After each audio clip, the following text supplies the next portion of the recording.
소재의 끝없는 스펙트럼. 잘 아시다시피 선생님은 이제 고향이 원주시지요. 그 박경린 선생님이 원주 출신이시고요.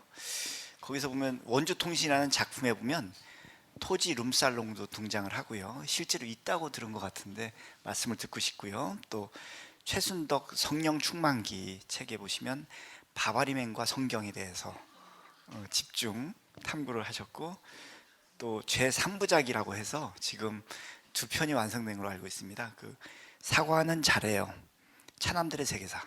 그리고 왜 죄에 대해서 이렇게 깊이 이렇게 몰입하고 계신지도 궁금하고요. 소재는 선생님 어떻게 만나시고 찾으시나요?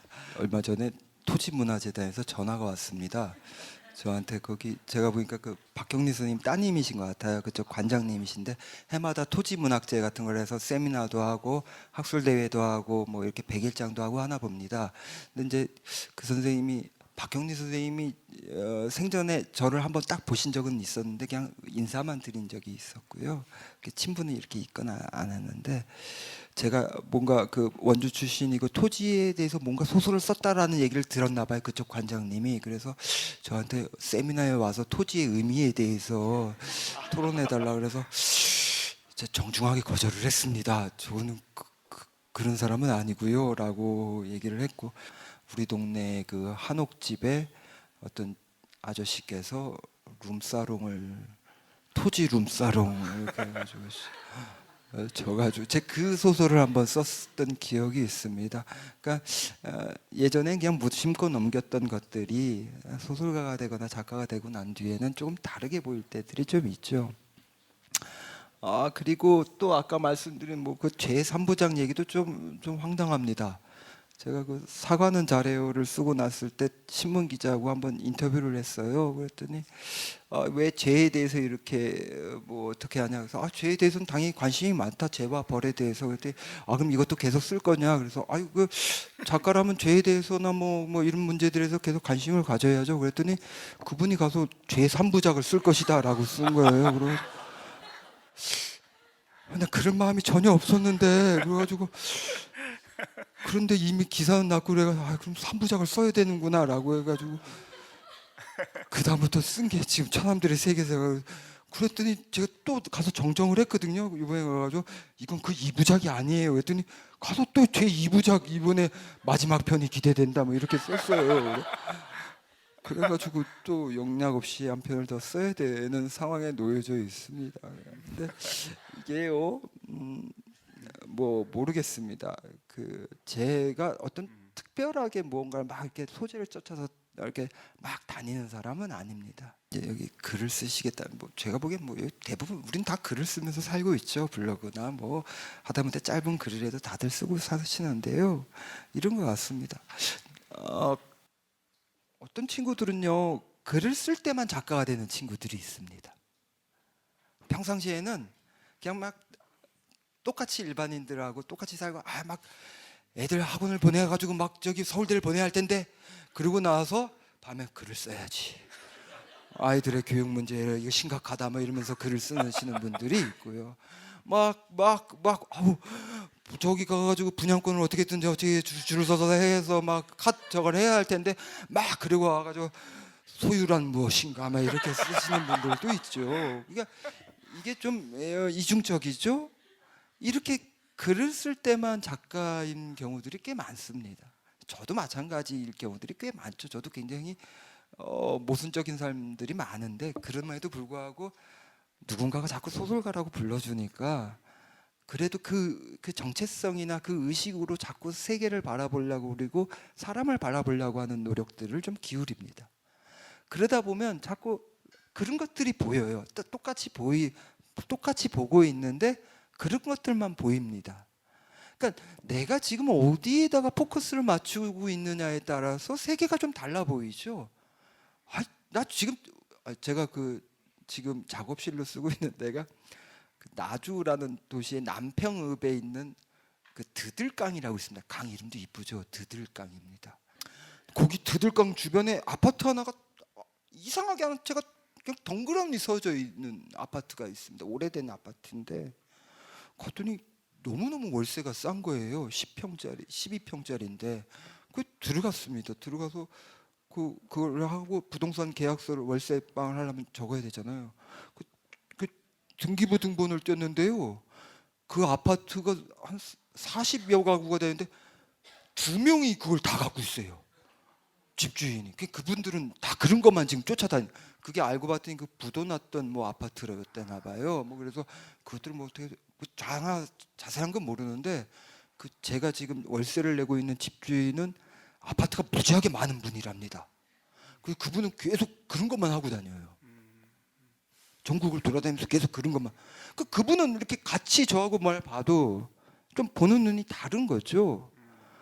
제 친구들 이제 저하고 같이 공부하고 있는 친구들 이렇게 학생들 20대들이 있는데 뭐 요즘 20대들은 좀 우리 때하고 좀 다르지 않습니까? 근데 얘들은 똑같아요. 저랑 친구 같아. 동년배 같아. 생각도 막 늙었고 막 하는 짓들도 늙었고 막 이래요. 그럼 뭔가 해봤더니 글 쓰려고 하는 애들이에요. 그러니까 보는 눈들에 따라서 세계를 바라보는 눈들에 따라서 좀 다른 거죠. 그러니까 자꾸 그런 것들에 대한 소재들이 좀 달라 보일 수밖에 없는 거죠.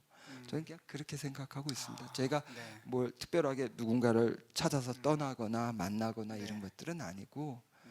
늘 소설을 쓰겠다라는 마음 갖고 있고 오늘까지 뭘 써야 되고 뭐 앞으로 뭘 써야 되고 뭐 이런 생각들을 갖고 있고 그러니까 영감은 주변에 널려 있는 거죠.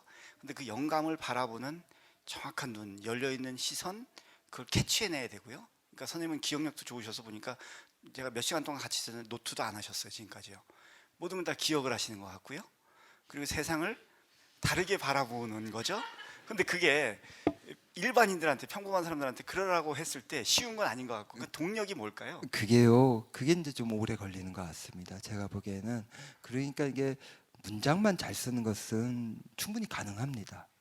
뭐 문장 공부만 조금만 하면요, 그 문장들은 쉽게 좋아지는 가능성들이 있는데요. 그 문장과 문장을 연결하는 지점들에서 이제 문제가 생깁니다. 거기에는 이제 세계관이 들어가는 게 맞습니다.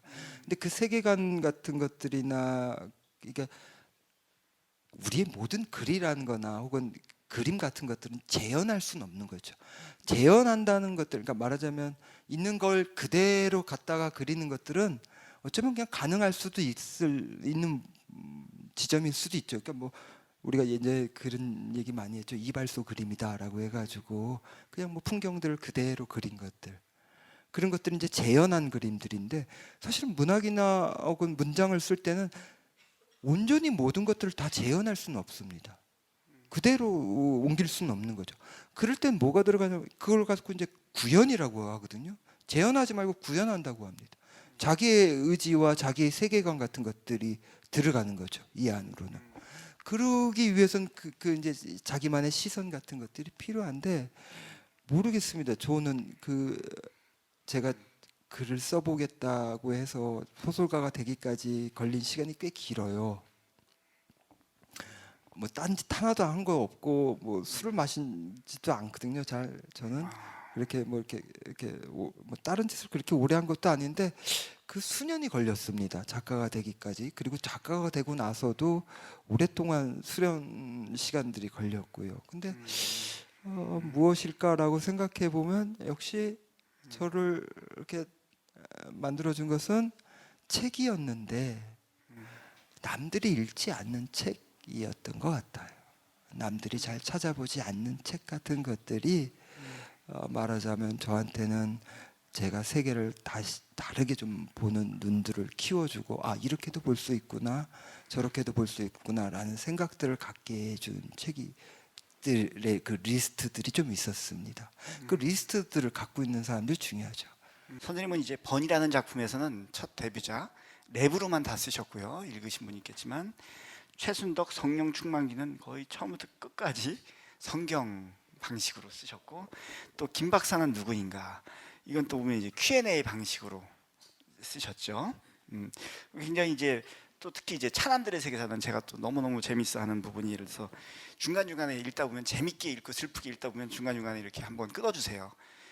자 이것을 화장실에 한번 다녀온 후 다시 계속 들어보아라. 그러면서 이렇게 또 해주시고 그다음에 또 종종 이제는 자, 이것을 세탁기라도 한번 돌리고 와서 계속 들어보아라. 굉장히 그 극적 흐름을 쫓아가면서도 계속 관객을 들었다 놨다 하신단 말이죠. 이런 화법, 경계에 대해서 좀 말씀을 해주시면 어떨까요? 이제 우리나라 소설들을 읽다 보면요, 좀 답답한 게 있습니다. 어떤 게 답답하냐면 굳어진 형식 같은 것들이 은연중에 보여요. 그 정통 소설이라고 하는 지점들이 문장들이 있습니다. 아주 딱딱한 그 문장들입니다. 주로 뭐 우리가 저도 이제 필사 같은 것들을 많이 해봤어요. 뭐 소설을 쓰려고 하는데 문장은 나쁘다고 선생님이 계속 얘기하니까 에이, 어떻게 하든지 해봐야지 하고 필사도 열심히 해보고 별의별 노력을 다 해보았는데 우리나라 소설들은 이렇게 작가가 어떤 지점에서 이렇게 만들어낸 인물인데도 불구하고 이 인물들이 말하고 있고 하는 문장들은 대부분 다 그 작가의 목소리들이 나올 때가 많습니다. 그러니까 작가의 페르소나이기도 하지만 이거 그냥 계속 작가의 목소리가 나와요.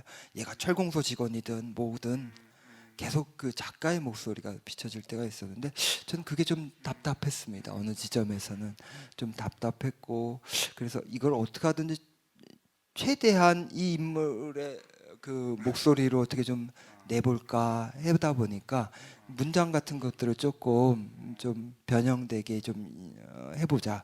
구어체로 좀 해보자. 편하게 누군가가 들려주는 것처럼 해보자라는 생각들이 많아서 지금도 계속 조금 어떻게 하든지 구어체 형식으로 좀 갖고 가볼 수 있을까 이런 노력들을 했는데요.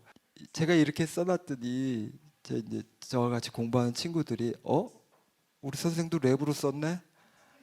그러니까 나도 한번 랩으로 써보지. 그래가지고 1학년 때부터 막 랩으로 씁니다. 정신 없습니다. 그러면 안 됩니다. 그러니까 말하자면 피카소가 이렇게 추상화를 그리기 위해서 대생 실력이 피카소 대생력이 굉장히 뛰어났잖아요. 그러니까 그 뒤에 추상화가 나오는 거죠.